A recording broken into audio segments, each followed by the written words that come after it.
Welcome to the newest installment of the Untitled Film Nerd Project. My name is Philip, and joining me as always is TJ. Hello.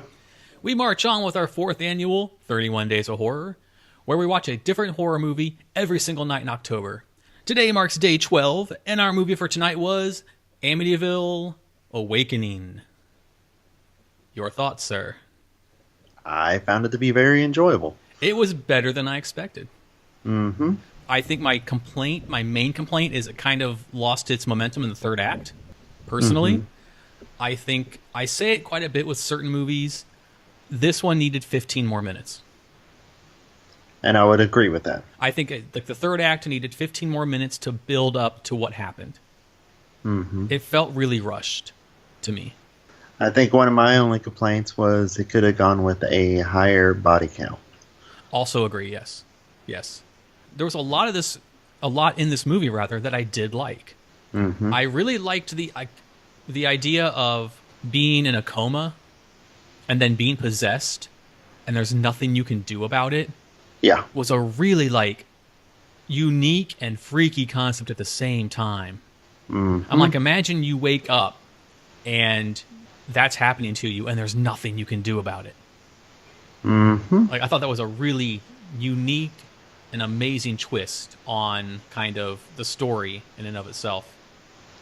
And also, kudos to them on how his body looked. Yeah, I think he was laying under the bed and they had like a dummy body on top. Yeah, but I mean, typically in most movies, someone's in a coma, they're just in a bed. Yeah, that's true. Yeah. There's none of that curled hands, Mm-hmm. curled the fetal position. Right. They did a good job on that. They did a good job on how his body looked. Mm-hmm. He did a fantastic job on acting with his eyes. Mm-hmm. I really liked the teenage daughter. Yeah. One of the things that she did that I really liked, and it's a small detail, but something that so many actors and actresses fail on, is when she was crying and talking to her brother, Mm-hmm. she looked like she was actually crying. Oh, yeah. And not just in movies where people just make the crying sound and Yeah. close their eyes. Those were real tears, and her eyes were red, everything. Yeah. So the fact that she was able to do that, I'm like now a fan of that actress. Oh, definitely, yeah. The mom, which is that... Jennifer Jason Leigh. Yes. Love her. I was so happy. I'm like, I love when people I like are still making movies. She did a fantastic job. Even though that there wasn't much to the acting, she did a good job of just that slowly depressing, going crazy bit. And then the reveal of her character's motivation. Loved the reveal. Like, that was one of the things I wrote in my notes that this movie did right. Yeah. When she admitted that, I clapped. I literally clapped. Uh-huh. I was like, thank you for not being like, no, that's not what's happening. No, he's getting better. She knew and she admitted it. And I was like, thank you. Yeah. I love when movies are smart. Mm-hmm. Another thing I liked was how the character of James didn't miraculously get better. Mm-hmm. It was slow. And that's why I think they needed another 15 minutes, because they were really drawing it out, like a little bit at a time.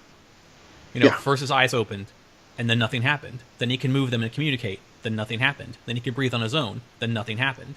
And it went from that to all of a sudden he's up and walking around. Yeah, it went from that to then, it was just a reenactment of the entire original murder. And one of the things I mean by it could have gone with a higher body count, this comes from watching so many of the Amityville movies. Mm-hmm. I was waiting for the doctor to get in his car and die in a car wreck on the way home. Oh, right. Because that was just another thing that was a staple for those movies. So I was just waiting for him to be added to the count. I mean, I wish they hadn't went with the CGI flies. Yeah. Personally, that kind of took me out of it a bit. I put a thumbs down. There's a couple thumbs down. That was one of them. Mm-hmm. Kudos to the director, though. Yes. Frank Calfone, I think is how I probably just butchered his name. He wrote and directed this. Oh, awesome. He also did P2. He did. Yeah. He did the remake of Maniac. Awesome. Which was pretty cool. Yes. So, pretty happy with what this guy did for the most part. Uh-huh. I was, I wrote in my notes, and it's going to make me sound really, really, really bad. But Cameron Monaghan walking around in his boxers, killing people? Yes, please. Yes. Lord Jesus, yes. It makes me a horrible, like, psychopathic pervert. I don't care. It's like that scare-roused. Like, it was scary and arousing at the same time, and I fully admit that. But it was definitely better than the idea of the Gollum version of him walking around. I saw I saw other stills from this. It's like they remade it a couple times before they settled on the actual. Well, I think it was due to be released back in 2015, I think, is when I saw the very first trailer. Wow. This is just another one of those movies that they just kept on pushing back and pushing back and pushing back. Gotcha. And I imagine there probably is a lot on the cutting room floor. Yeah, probably. Maybe that's why it felt so rushed at the end. Yeah. Honestly. I was going to touch upon another thing that I liked that they didn't do, and I was afraid that they were going to. I thought they were going to spend a lot of time of her social environment in high school, like people teasing her and stuff. They just brushed right over that, and I'm very happy. I wrote down, ugh, high school scenes, meh. Uh-huh. And then they quickly went away from... Yeah. They used it as a plot device as needed, and then moved back to the actual point of the story.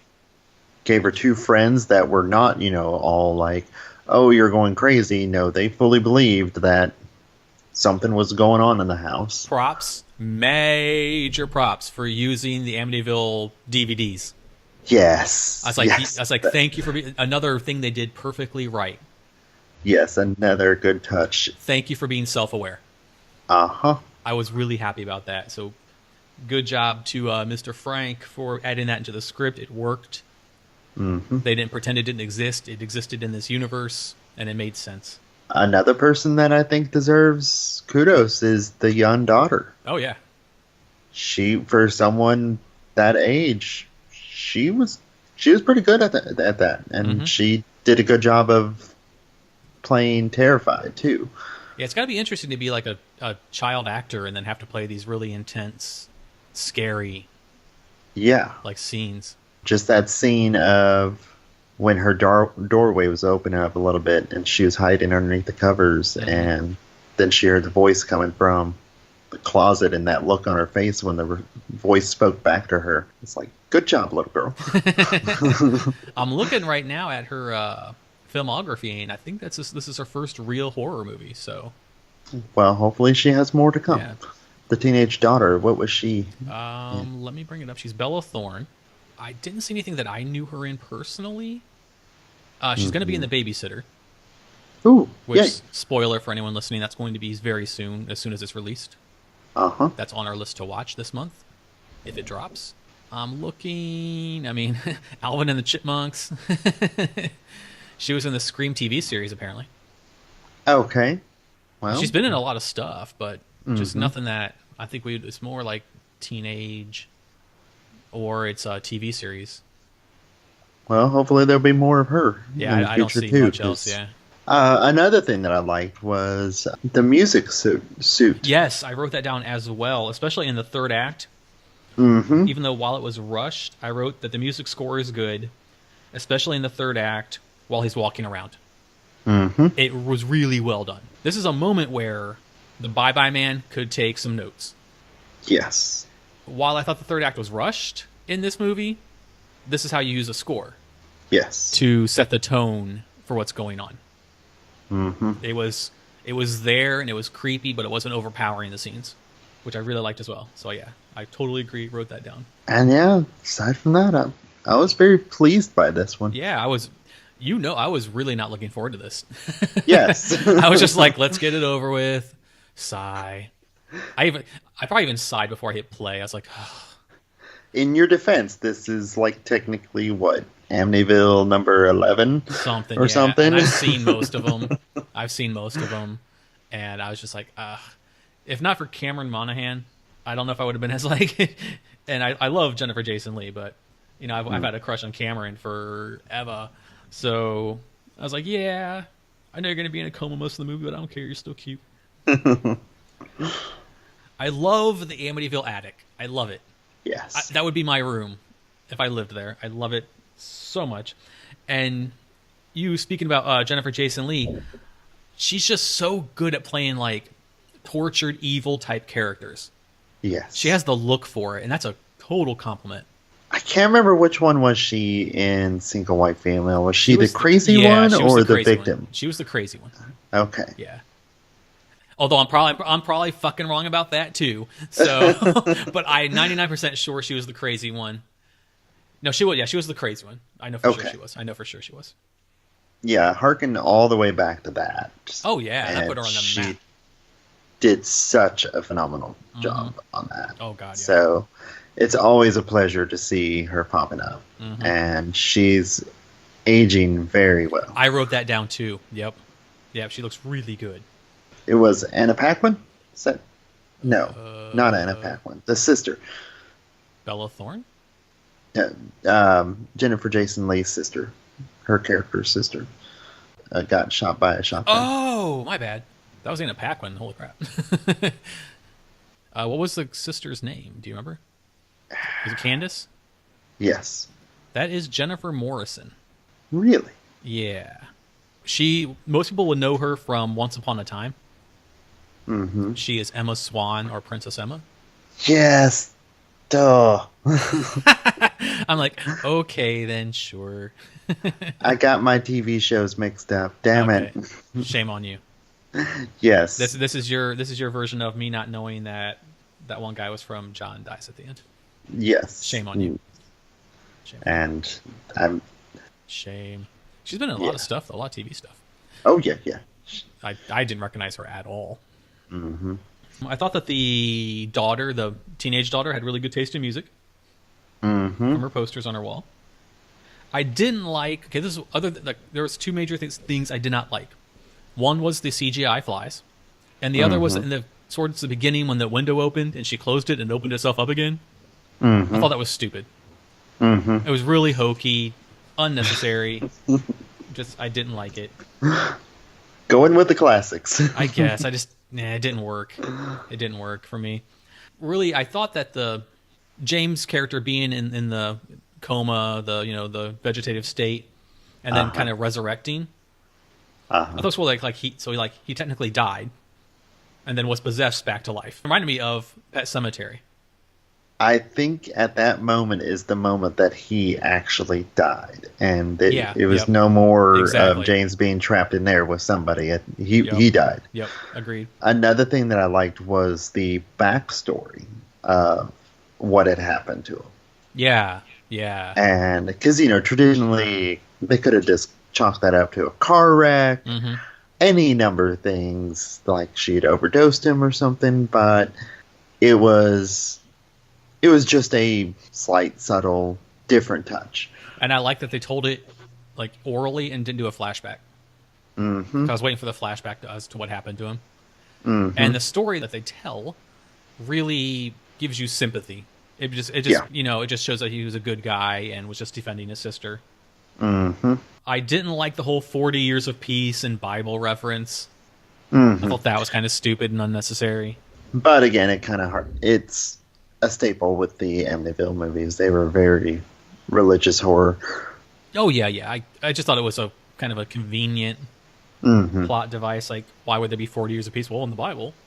Mm-hmm. I didn't like the writing, the kill them all in the basement, like just appearing on the wall. Yeah, it being scratched in. I thought that was kind of hokey. Yeah. I wrote, note to self, find red room to heal myself. It was kind of a cool scene. I think that worked better than just him just getting up out of bed and all of a sudden being healed. Yeah. I just think that they could have added that 15 extra minutes on and really milked that. Like, that should have been a really intense third act. And it really wasn't. And they could have done, a scene like him calling the aunt to the house. Oh, yeah. Because it was kind of like, what's she doing there? Yeah, at that time of night. Mm-hmm. Now that you say that, it was a little strange for her to be like, oh, it's like 3 a.m. I'm just going to visit my sister and see what's going on with the kids. 3:15 in the morning. Right.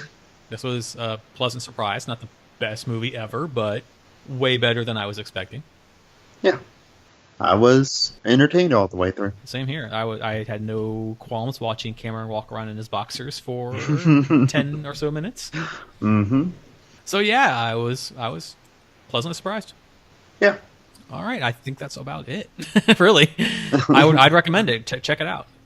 Yes, it's totally. It's worth watching once, especially if you're a fan of the Amityville series, and especially if you're a fan of wanting to see Cameron Monaghan walk around in his boxers.